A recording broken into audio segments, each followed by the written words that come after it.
bienvenidos. ¿Cómo van? Abrimos hoy nuestra agenda abierta, está todo preparado, todo listo desde aquí.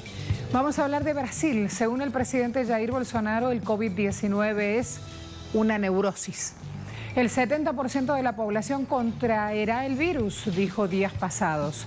Preguntamos, dejo ahí el espacio para la pregunta. ¿Minimizar la realidad suma muertes en su país? Vamos a hablar hoy de Brasil, ya me esperan de hecho para abrir el espacio de análisis.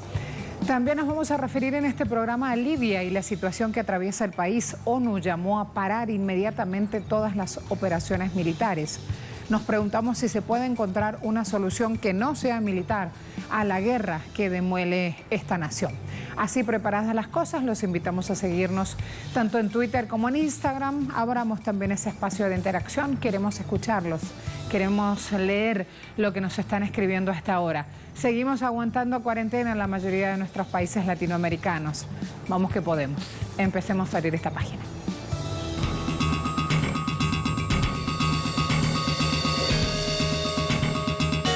Este martes, la Fiscalía General continuó una serie de comparecencias de varios funcionarios como parte de la investigación que se inició contra el presidente de Brasil, Jair Bolsonaro, por las acusaciones que hiciera el exministro de Justicia, Sergio Moro.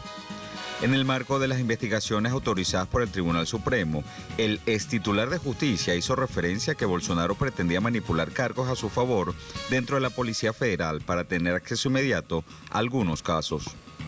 Tras la testificación establecida de 3 ministros de Estado, 6 delegados y un diputado federal, Bolsonaro enfrentaría una votación en la Cámara de Diputados en el que deberán decidir, con 2/3 de los votos, si realizan un juicio político en su contra. La Fiscalía General dará a conocer un video sobre una reunión en el Palacio de Planalto en el que el presidente Jair Bolsonaro habría amenazado a Moro con su intención de interferir políticamente en el trabajo de la Policía Federal.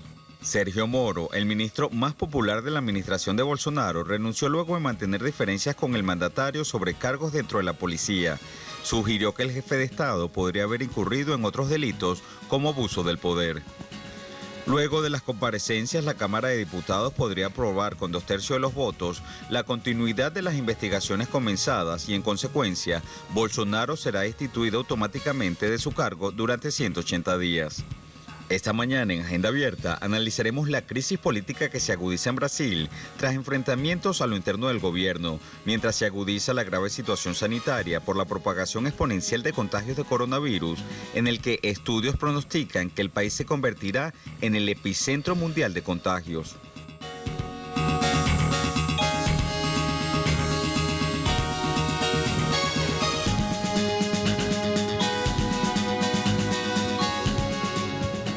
Fíjense lo que dice Brasil 247, que es un portal que está mostrando información de la nación. Colegio de Abogados dice que Bolsonaro cometió crímenes e impugnación y no necesita esperar al Tribunal Supremo del país. La organización dice, el ocupante del Palacio del Planalto, hablando de Bolsonaro, cometió crímenes suficientes para ser llevado a un proceso de juicio político, un impeachment.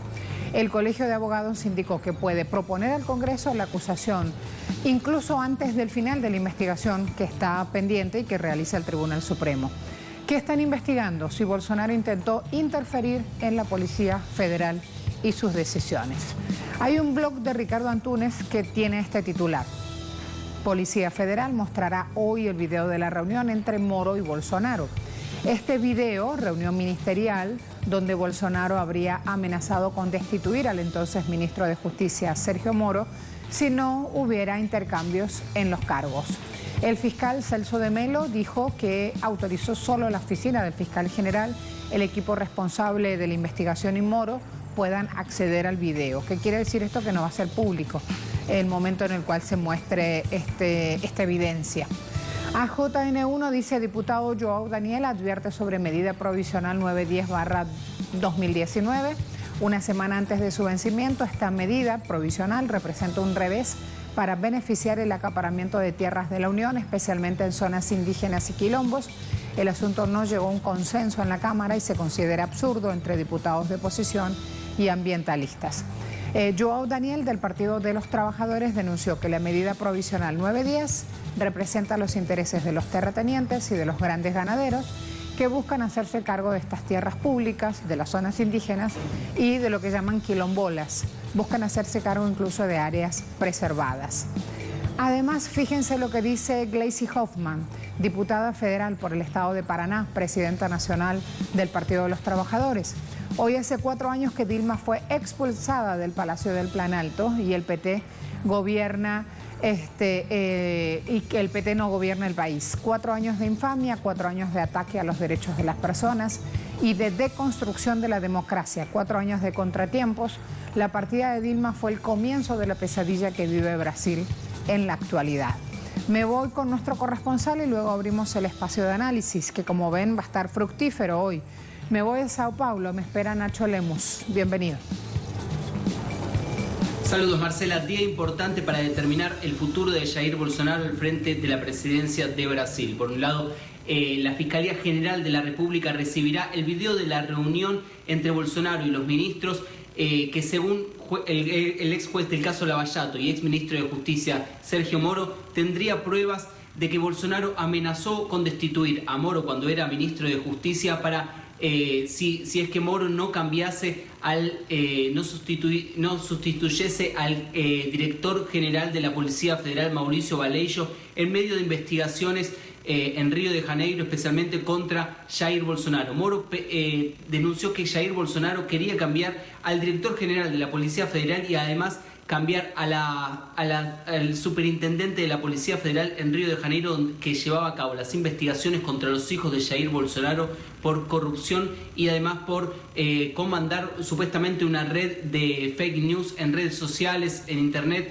contra opositores. Por otro lado, esa superintendencia de la Policía Federal era la encargada de las investigaciones sobre el caso de Marielle Franco, en el que también se ven vinculados milicianos, como son conocidos aquí los parapolicías relacionados al hijo de Jair Bolsonaro, Flavio Bolsonaro.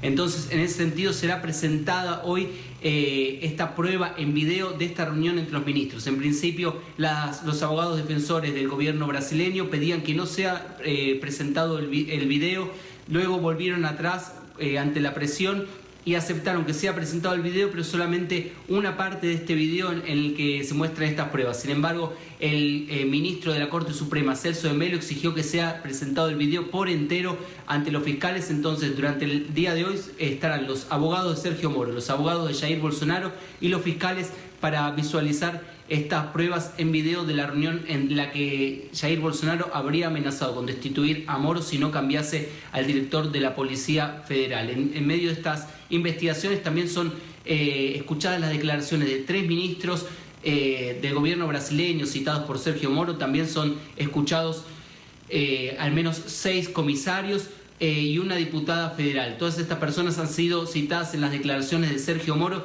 y también, además de envolver a Jair Bolsonaro, todas estas investigaciones pueden salpicar al propio Sergio Moro por complicidad en los supuestos crímenes de Jair Bolsonaro. Entonces todo está por verse. La investigación que impulsó la Corte Suprema avanza y si la Fiscalía de la República determina que debe ser denunciado Jair Bolsonaro y la Cámara de los Diputados lo aprueba, Jair Bolsonaro será retirado inmediatamente de su cargo por 180 días. Esto ocurre en medio de la crisis por coronavirus, con duras críticas sobre la gestión del presidente brasileño. Estudios.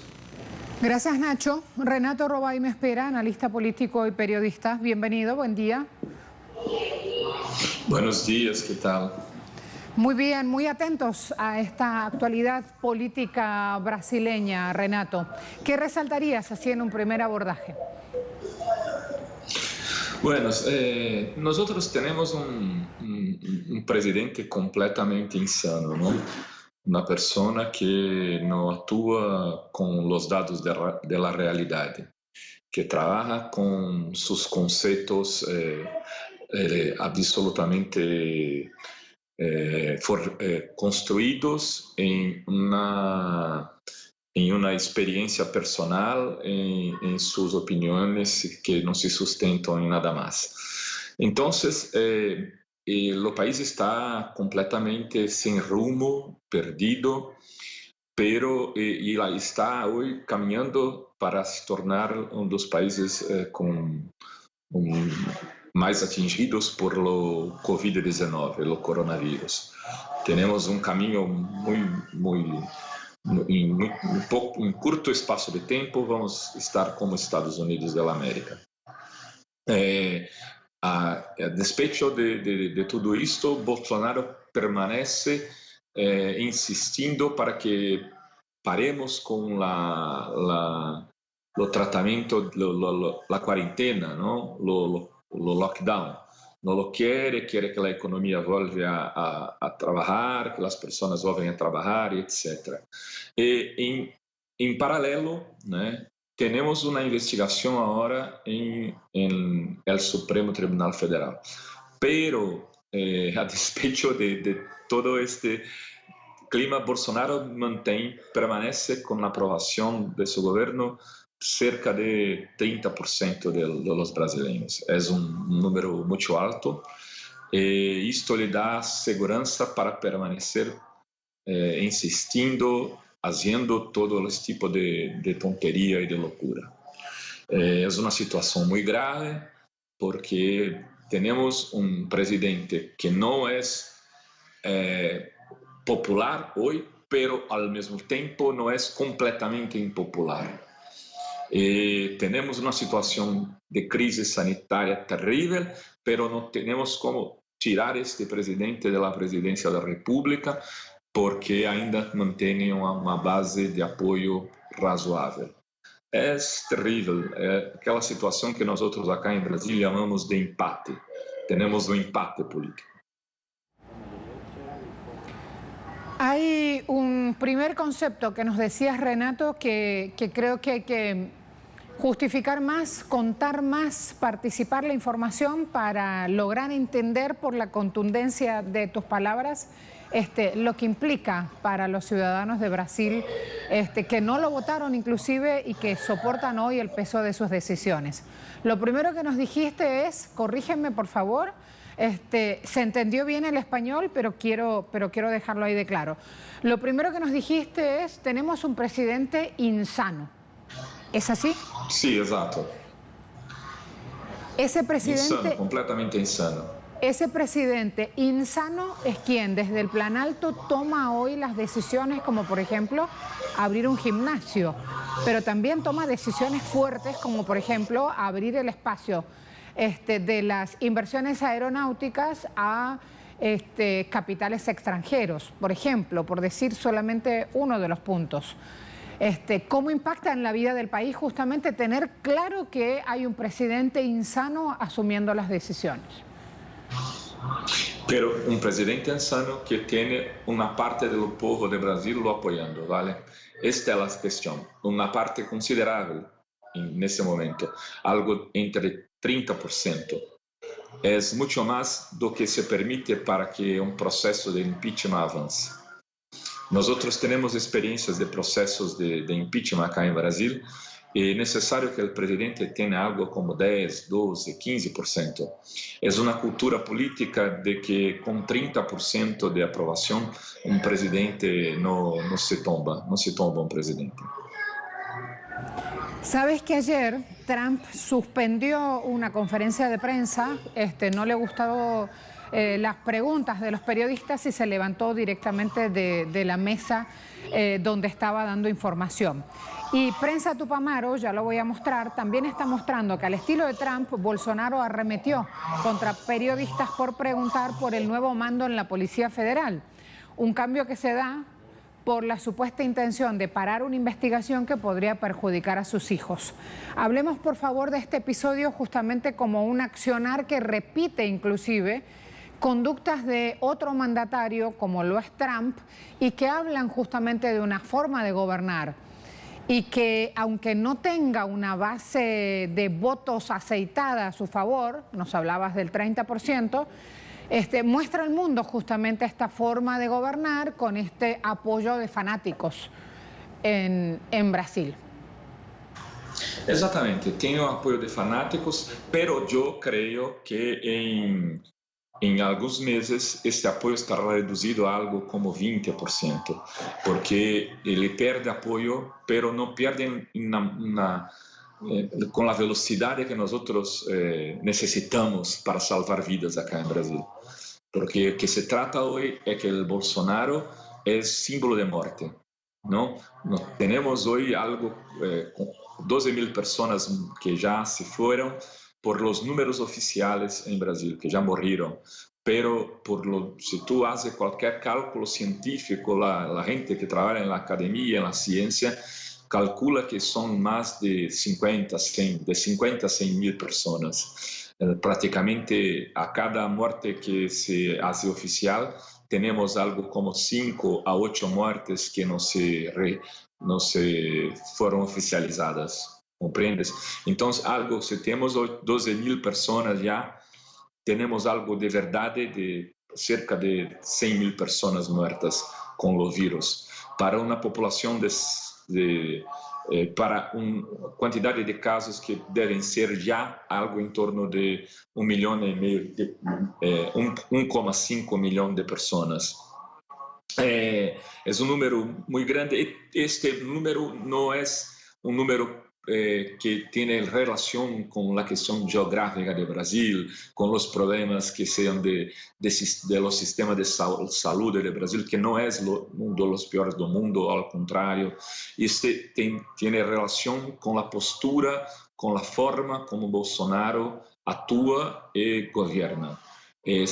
Boa parte das mortes do Brasil estão relacionadas com a forma como Bolsonaro disse para a gente fazer, não se querem em las casas, em las vivendas, saem pela calle, vão a trabalhar, vão a fazer fiesta.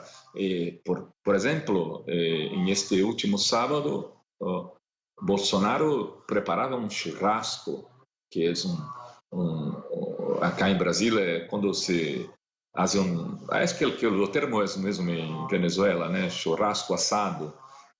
Enfim, fazia uma fiesta, parrillada, exato, uma fiesta de parrillada. Para 1.000 pessoas queria fazer uma fiesta. Imagina, depois a suspendeu, pero esto é o presidente que nos governa atualmente. Pasa que también estaría bueno contar por qué finalmente la suspendió y después se echó a broma y le puso el humor y el picante de los brasileños frente a la prensa. La suspendió porque hubo una acción judicial en el medio. Sí. Lo suspendió porque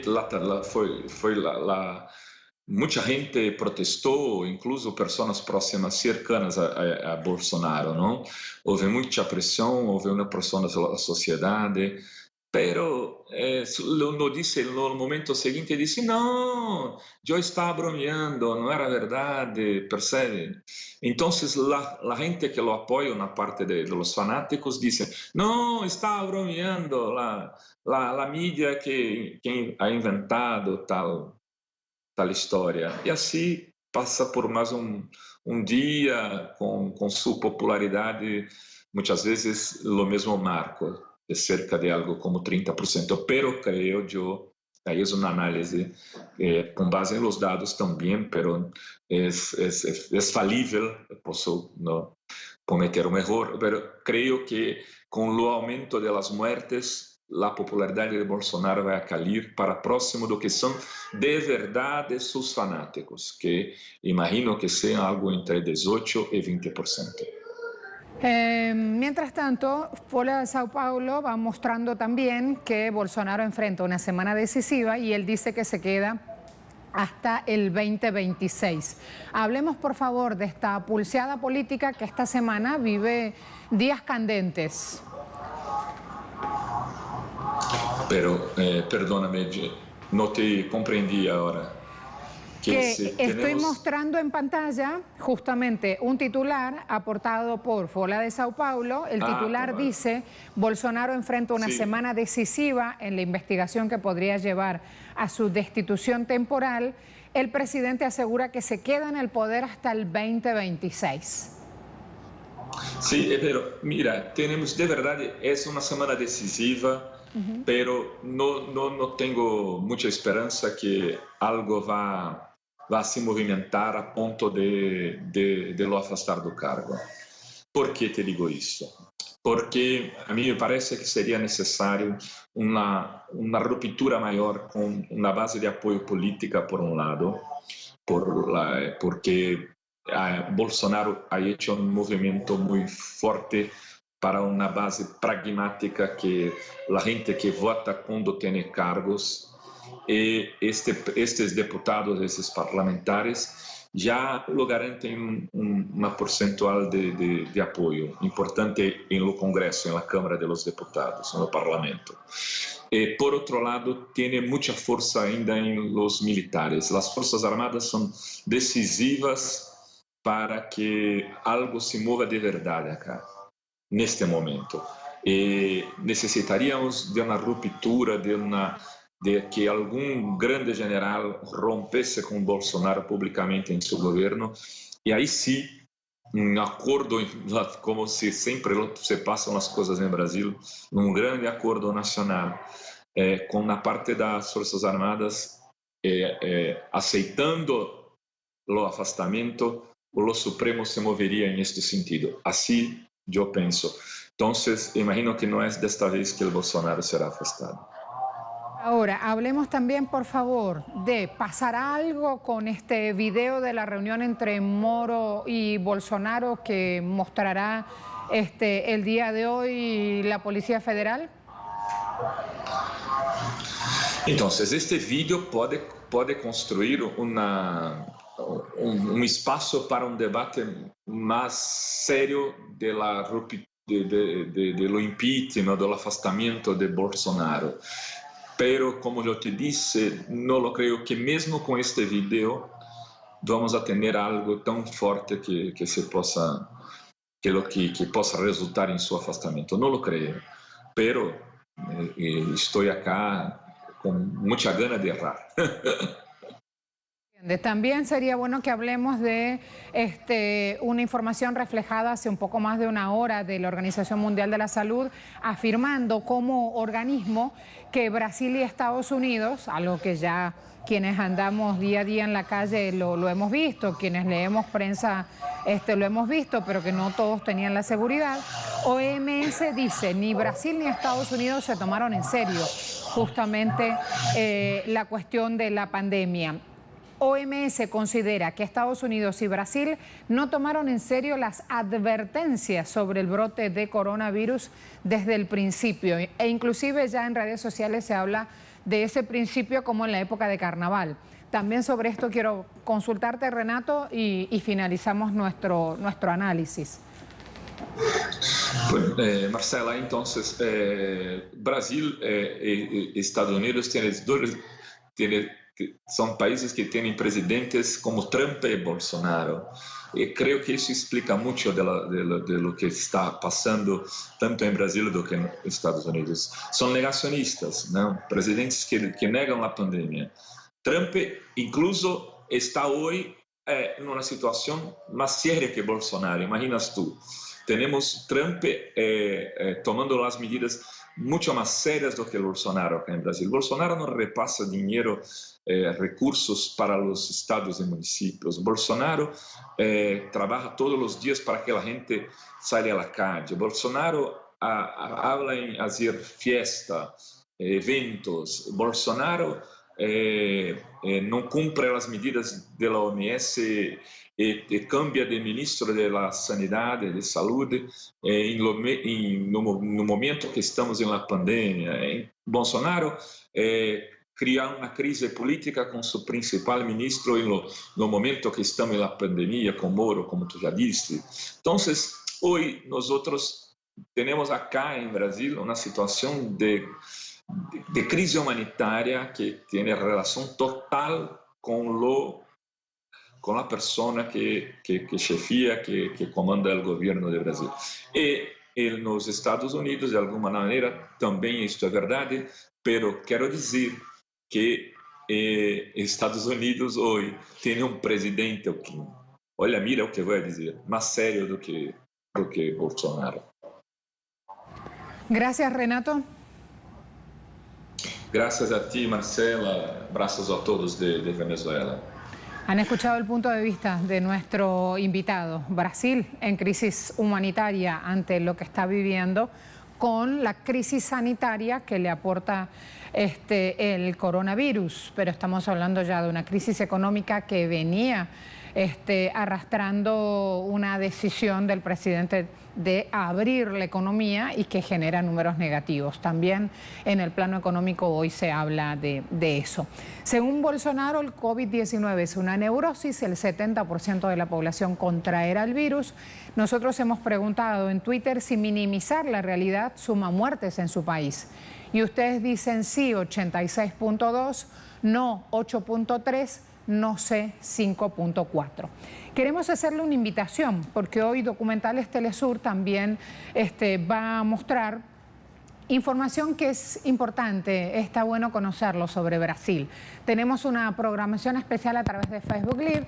Hoy tenemos un breve acercamiento al expresidente Lula da Silva.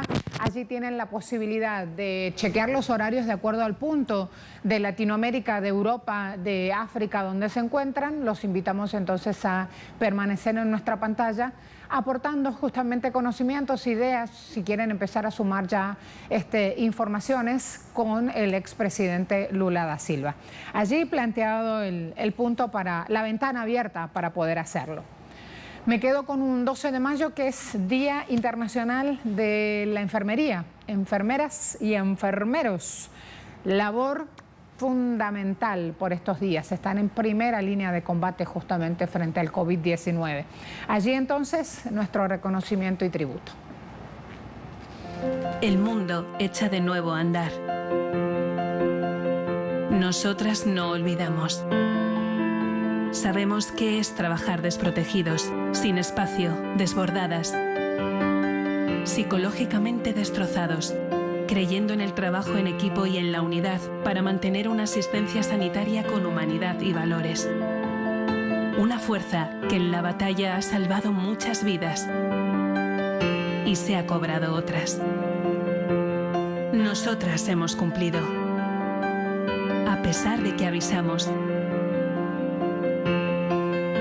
Exigimos un sistema con recursos suficientes que escapara de las crisis para todas las personas y con la mirada puesta en la cronicidad, con una atención primaria fuerte, una sanidad que no abandone a nuestros mayores y fomente el autocuidado y la responsabilidad social.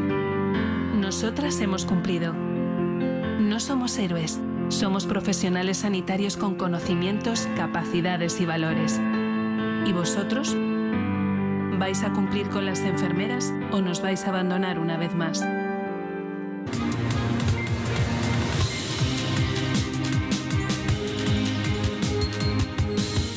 Vamos a ver, millones de personas en España y Francia recuperaron jornada de ayer parcialmente libertad de circulación, ya que los gobiernos de esos países flexibilizaron las cuarentenas o los confinamientos. Así entonces quiero ir a mostrarles algunas imágenes de España. Aragón, Asturias, Canarias, País Vasco, entre otras, entraron en lo que llaman fase 1. Fase 1 significa que los habitantes pueden tener reuniones en grupos de hasta 10 personas, en terrazas, con espacios limitados, ir a tiendas sin tener que pedir cita previa. Medida que no aplica en Madrid y Barcelona, que siguen con restricciones más ajustadas. En España, más de 26.000 muertos, 5,2% de caída en el Producto Interno Bruto del país, según el INE. En Francia, de a poquito volvieron al trabajo, abrieron también puertas, marcando distancia de seguridad entre las personas. En Francia, más de 26.000 muertos y 5,8% de baja de PIB. Así entonces me voy a suelo caribeño con Cuba y cuál es la situación hoy en plena pandemia. Bueno, comenzamos en la información del día de hoy, lamentando el fallecimiento y dando las condolencias a su familia, sus compañeros, sus amistades, por el fallecimiento de un ciudadano cubano de la ciudad de Matanzas, de 58 años de edad, que tenía como antecedente una neoplasia de pulmón con 3 años de evolución. Después de una estadía hospitalaria de 10 días, 5 días de ellos en terapia intensiva, Realmente él ingresa por su patología, no por un cuadro respiratorio. Fue necesario intervenirlo en un momento y ya la evolución fue con un grupo de complicaciones, y cuando apareció la fiebre elevada y demás, pues se le realizaron los estudios que están establecidos para descartar el COVID-19. Lamentablemente falleció y se confirmó como que tenía el COVID-19, aunque realmente padecía de una enfermedad que todos sabemos que es muy severa, es muy grave. Lamentamos mucho su fallecimiento y nuestras condolencias, familias, compañeros y demás. En Cuba, en estos momentos, hasta anoche a las 12 de la noche, habían ingresado en los hospitales un total de 1.148 pacientes. En vigilancia 34, sospechosos 667 y confirmados COVID-19 447. En la atención primaria de salud se vigilan un total de 3.907 personas por algún tipo de riesgo de la enfermedad. Para detectar el virus SARS-CoV-2 y la enfermedad COVID-19 se estudiaron 1.975 muestras en el día de ayer. Resultaron positivas 21, que es el 1,06% de las muestras estudiadas fueron positivas. De esta forma, ya en nuestro país se han estudiado mediante el PCR en tiempo real, y hago esta salvedad teniendo en cuenta que otro número de personas, que lo vamos a informar en próximas intervenciones, se les ha hecho también test rápido, lo cual es una forma de diagnóstico, por lo menos de detección, de que existe infección en una comunidad o en una persona. Pero bueno, como decía, ya se han hecho 71.157 muestras realizados el PCR y 1.804 han sido positivas al SARS-CoV-2. Eso da un 2,5% de las muestras estudiadas pues han sido positivas a este nuevo coronavirus. Los 21 nuevos casos confirmados en el día de ayer, todos son cubanos. 20, el 95,2% son contactos de casos confirmados, y ya en la epidemia de nuestro país se acumulan 1.581, o sea, 89,7% de los casos confirmados, pues son contactos de casos confirmados. En uno de los casos del día de ayer no se precisó la fuente de infección, se investiga, pero hasta el cierre de esta información no se había logrado precisar. Y en el acumulado de todos los casos que se han confirmado en Cuba, un 3%, o sea, 52 de ellos, no se ha podido precisar la fuente de infección. Con fuente de infección en el extranjero, pues se mantiene la cifra de 130 casos confirmados que han tenido como fuente de infección el exterior de nuestro país. De los 21 casos diagnosticados ayer, 12, el 57,1%, son del sexo masculino, y en toda la epidemia 930. O sea, el 51,6% de todos los casos que se han confirmado en nuestro país pertenecen al sexo masculino. 9 del día de ayer son femeninas, y en el acumulado el 48,4%, 874 compañeras son de los casos confirmados son del sexo femenino. Ayer, de los 21 nuevos casos, el 80,9% son asintomáticos. O sea, en el momento que se diagnosticaron no tenían síntomas ninguno de la enfermedad. O sea, 17 de ellos. Ya en la epidemia de nuestro país, el 48,7% de todos los casos que se han confirmado en Cuba, en el momento de la confirmación no tenían ningún síntoma de la enfermedad. eran totalmente asintomáticos. Estamos hablando de 880 personas. Los grupos de edad más afectados en el día de ayer fueron los menores de 40 años, con 9 casos, 42,8%, y de 40 a 60, la misma cantidad, de 9 casos, el 42,8%. En el día de ayer se confirma un niño de 9 meses de edad, de aquí de La Habana, contacto de un caso positivo. La provincia que aportó el mayor número de casos confirmados pues fue La Habana, la cual aporta 19 de los 21 casos del día de ayer. Eso representa el 90,4% de los casos confirmados ayer. En La Habana, estos 19 casos, 9 pertenecen al municipio Playa, 3 al municipio Centro Habana, 2 al municipio Cotorro y 2 al municipio Habana del Este. Y en el caso de San Miguel, La Lisa y Marianao, un caso confirmado en cada uno de ellos.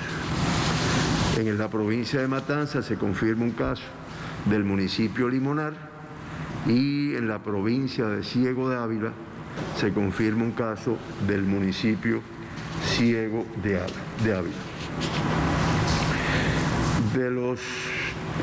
Reiteramos como todos los días que ya con este acumulado de casos confirmados, pues sigue siendo el municipio especial Isla de la Juventud el de mayor tasa de incidencia de casos positivos de COVID por 100.000 habitantes, con una tasa de 50,4.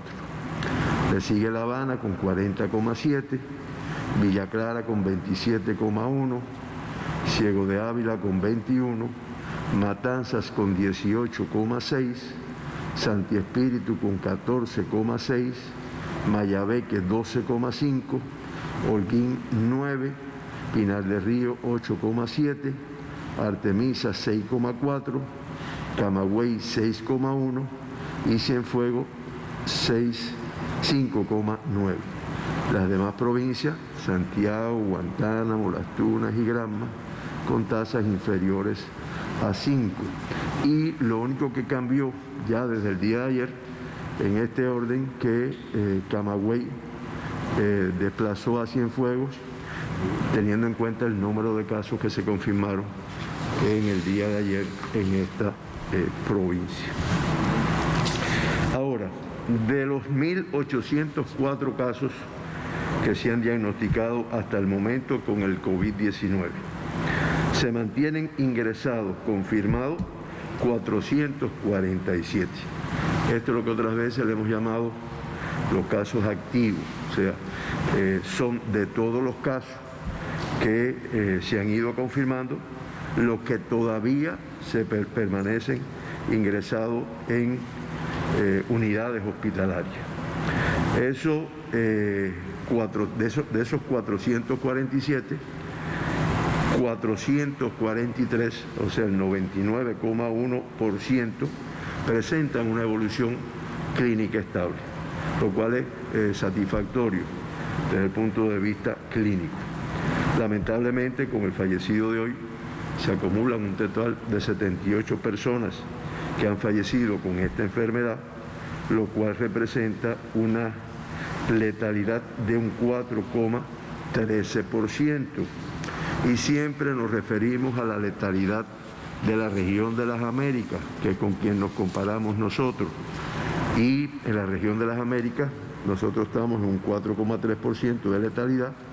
La región de las Américas, la letalidad es de un 5,94%. Cuba, que se había mantenido en el lugar 12, en el lugar 13, ya en estos momentos se encuentra en lugar 14 con esta letalidad, y de los 35 países de esta región, 13 tienen una letalidad por encima de la región de las Américas.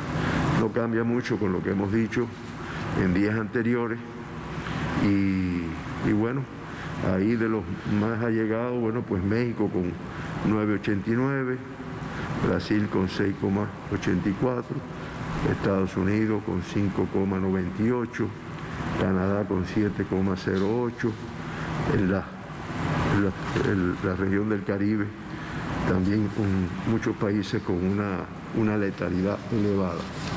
Y decimos esto porque ayer en algún momento que veíamos la televisión, vemos como muchos países ya han ido desmontando las medidas de restricción, se han ido incorporando a la vida, abriendo diferentes centros, lo cual indiscutiblemente, y como vimos también ayer, cuando vimos las gráficas de la curva y el comportamiento en algunos países, que después que hizo así y ya venía bajando, de momento un pico, pues lo que demuestra es el riesgo que se corre con la limitación de la restricción.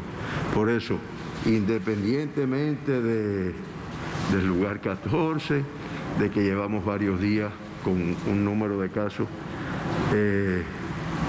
confirmados muy inferior a las altas que se dan en el día, lo cual es positivo, se dan más altas de los casos que se confirman, pero como ustedes ven, nuestro país y sobre todo determinadas provincias, determinados municipios, pues arrecian las medidas de restricción porque es la única forma de sostener estos resultados. Siempre menciono los 2 extranjeros que se evacuaron y en el día, como ya había adelantado, pues se efectuaron 48 altas. Esto ya se acumulan 1.277 personas de las 1.804 que se han diagnosticado que ya se encuentran de alta, como siempre decimos, incorporada a su vida o todavía en restricción en sus domicilios. Este número de altas representan el 70,7% de todas las personas que han sido confirmadas con el COVID-19. Podemos decir que se ha recuperado el 70,7%. El día de hoy tenemos que informar que 2 de nuestros pacientes se encuentran críticos, uno más que el día de ayer, y 2 se encuentran graves, 4 menos que el día de ayer, lo cual también nos agrada desde el punto de vista de la evolución de nuestros pacientes. Los 2 críticos confirmados, uno es de Artemisa, que está en el hospital Iván Portuondo, uno es de Villa Clara, del Hospital Militar, que está en el Hospital Militar Manuel Fajardo, y se incorpora una paciente crítica en el Hospital Manuel Fajardo de Villa Clara. De crítico pasan a su estado de grave, lo cual es una evolución favorable, una paciente del Hospital Celestino Hernández de Villa Clara. Y los 2 graves, uno es de La Habana, del Hospital Salvador Allende, y uno de Villa Clara, del Hospital Militar Manuel Fajardo. Estos son de los que se incorporan que se mantienen como graves en esta situación. Ahora, en Cuba ayer no se efectuó ningún movimiento migratorio, ni entradas ni salidas, por lo tanto el número de emigrados, 6.524, y de extranjeros, 4.258 que se encuentran en nuestro país, no tiene modificación con respecto al día de ayer. Igual situación con los extranjeros que están hospedados en casas de arrendamiento, 940, a predominio de Santiago, Plaza, Centro Habana y Playa, en la provincia de La Habana. Hasta anoche, a las 12 de la noche, se mantenían los 184 países con casos confirmados de COVID-19. Ya al confirmarse ayer 77.406, se alcanza la impresionante cifra de 4.063.525 confirmados en el mundo. De ellos, 282.244 lamentablemente han fallecido, al fallecer en el día de ayer 3.430. Eso da una letalidad en el mundo de un 6,95%. La región de las Américas reporta 1.772.622 casos confirmados, 35.912 más que el día de ayer, y ya la región de las Américas, el 43,62% de los casos de las Américas representan el 43,62% de los casos reportados en el mundo. Lamentablemente fallecieron 2.057 personas, con lo cual se acumulan 105.317 fallecidos en la región de las Américas, lo cual da una letalidad de un 5,94%. Esta es la información que teníamos que brindar hoy y bueno, escuchamos las preguntas que pueda tener nuestra población. Comenzamos, doctor, entonces la ronda de preguntas. La primera pregunta la hace un usuario en Cuba Debate y dice lo siguiente: ¿un paciente asintomático puede pasar por la estadía de la COVID-19 sin los síntomas de la enfermedad y curarse solo por los anticuerpos generados por el mismo? Bueno, allí la información entonces completica, el reporte, la actualización que hacen las autoridades sanitarias a raíz justamente del COVID-19 y el manejo que hacen instituciones de estadística que resulta fundamental no solo para trabajar en la recuperación de los pacientes que son hoy casos positivos, sino también en la prevención del resto de los residentes allí. Cambiamos de tema, vamos a ver. En este caso, también en red social Twitter, hoy tempranito pusimos una pregunta acerca de la actualidad de Libia. Hay un gobierno que aseguró que al menos 4 civiles murieron tras un ataque con cohetes sobre Trípoli. Hay daños en el único aeropuerto de la ciudad. Y este portal, TRT, está citando palabras de Naciones Unidas también llamando justamente a detener acciones militares en este país. El hecho de que en Libia facciones armadas estén ignorando los llamados de alto al fuego global, dicen desde Naciones Unidas, levantan una profunda preocupación. Sumo también otro portal, aprovechando el tiempo, hay numerosos hechos noticiosos que se van dando en simultáneo a esta hora y queremos reflejarlos en pantalla. El Watan dice sobre Libia, conflicto libio, Turquía advierte a Khalifa Haftar. Turquía, que apoya al gobierno de unidad nacional reconocido por Naciones Unidas, amenazó en la jornada de domingo con atacar a las tropas del Khalifa Haftar si siguen con los ataques contra intereses turcos en Libia. Ankara, Turquía, reforzó en los últimos meses su apoyo, especialmente militar, al gobierno sindical que se encuentra en Trípoli contra las tropas de Khalifa Haftar. A esta hora voy a ir a sumar con nuestro jefe de corresponsalía en Siria más información sobre Libia. Me espera Hisham Wanous. Bienvenido. Buenos días, colegas. Saludos, amables televidentes. Efectivamente, desde el viernes pasado, las fuerzas rebeldes del mariscal Khalifa Haftar, que integran el llamado Ejército Nacional de Libia, intensificaron sus ataques y bombardeos de artillería contra posiciones del gobierno del Acuerdo Nacional de Fayez Sarraj, reconocido por algunos organismos internacionales en la capital Trípoli, para tomar el centro del poder. Según portavoces del gobierno del Acuerdo Nacional, los ataques alcanzaron el aeropuerto capitalino Mitiga y causaron la muerte de 21 personas y gran número de heridos y provocaron daños en instalaciones, aviones comerciales y depósitos de combustible. Ello ocurre pocos días después de que el mariscal Khalifa Haftar se había proclamado jefe del gobierno rebelde libio, jurando desalojar del poder a los integrantes del gobierno del Acuerdo Nacional. Un anuncio que fue recibido con el silencio de algunos países y el rechazo de otros. Actualmente las tropas rebeldes de Haftar mantienen su avance sobre la capital Trípoli, en momentos en los que el gobierno de Fayez al-Sarraj afirmó que no tiene otra opción que responder con una guerra de hierro y criticó a la comunidad internacional por lo que identifica como guardar silencio ante los ataques del mariscal Haftar. Ataques que forman parte de una campaña por Trípoli lanzada por las facciones de Haftar desde abril de 2019 y que hasta la fecha fecha, esta campaña causó, según cifras oficiales, la muerte de 1.000 personas y desplazamiento de decenas de miles, y que fue respondida por el gobierno del Acuerdo Nacional con el lanzamiento en marzo pasado de la llamada Operación Tormenta de Paz para contrarrestar los ataques contra la capital. Turquía es un país que apoya al gobierno de Sarraj, acusó a Haftar de atacar sus misiones diplomáticas en Libia y amenazó con dar una respuesta militar si siguen estos ataques. Una postura avalada por Italia, cuyo gobierno condenó los ataques en una zona cercana a las residencias de los embajadores de Italia y Turquía en Trípoli. Ankara consideró inaceptable que la ONU haga caso omiso a estos ataques, aclarando que la tarea común de la comunidad internacional durante el periodo del Ramadán y la pandemia es detener a Haftar.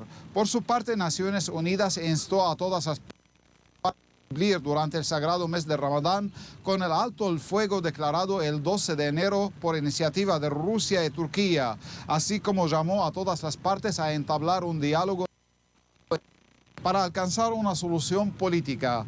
Cabe destacar que la actual situación se produjo después de que en abril el gobierno del Acuerdo Nacional se negó a suspender los combates luego de que el llamado Ejército Nacional Libio declaró una tregua temporal en medio de Ramadán.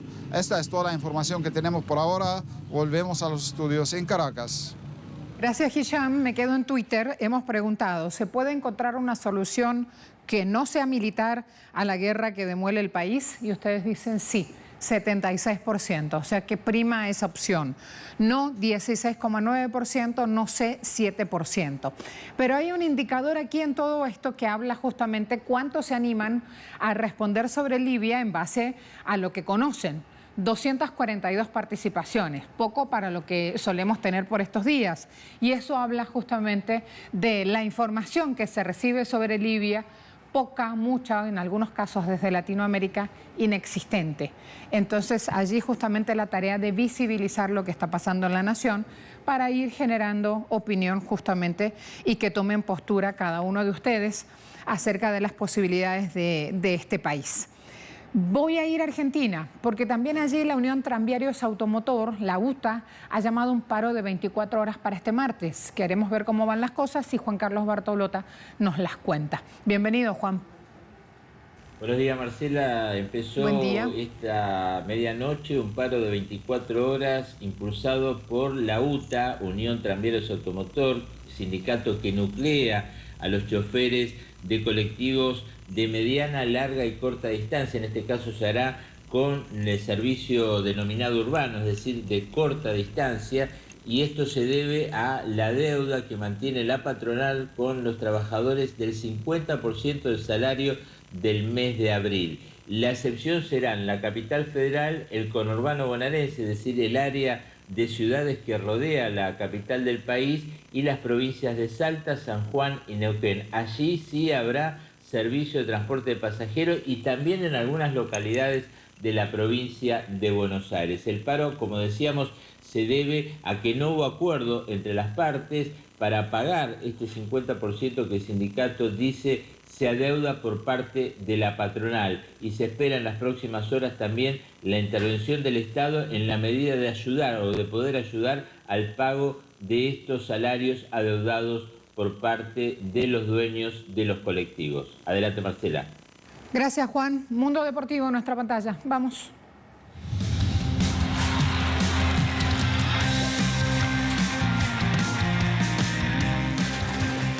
Fíjense que a esta hora también voy tomando informaciones de Ferrari, ya les muestro, ¿sí? Antes paso por una decisión del Comité Olímpico Argentino ratificando a Manolo Cadenas como entrenador de balonmano hasta los Juegos Olímpicos de Tokio. El español sigue a cargo entonces de esta selección. Cadenas asumió en abril del 2017, clasificó a Argentina, de hecho, en una instancia importante como es la justa olímpica, después de derrotar a Brasil, nada más y nada menos. A partir de ahí vino una seguidilla de logros que generan esta renovación de contrato. Primož Roglič se pronuncia el nombre de este pedalista que es esloveno. Está ansioso, dice él, por disputar el Tour de Francia. Ese es el gran objetivo que tiene este año. Admitió que será una nueva competición y que se basará en la improvisación. Tiene algunas dudas sobre el retorno de las carreras, pero finalmente quiere que se dé de lleno este encuentro y que lo encuentre justamente a él, valga la repetición del verbo, como protagonista. ¿Quién no quiere eso, no?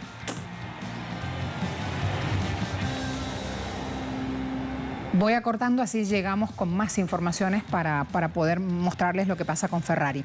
NBA, postemporada, podría 2019-2020 podría llevarse a cabo ya en el mes de octubre.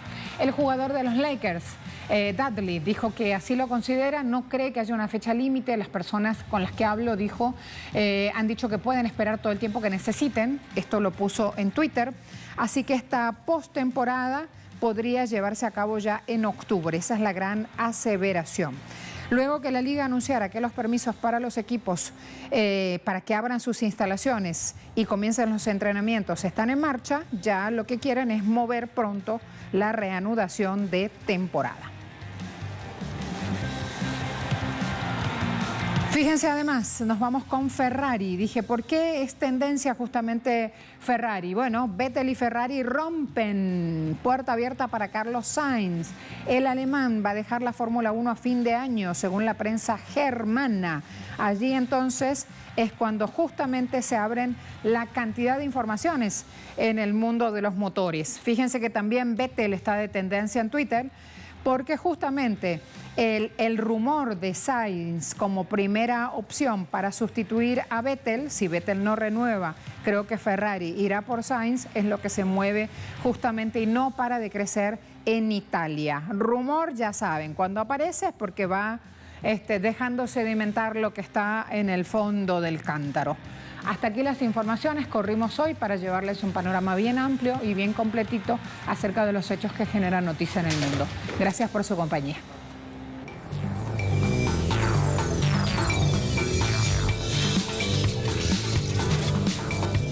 La cuarentena es la medida tomada por varios países para prevenir la propagación del COVID-19. Pero si tienes que salir de casa, ¿sabes cuáles son las medidas que debes seguir al volver?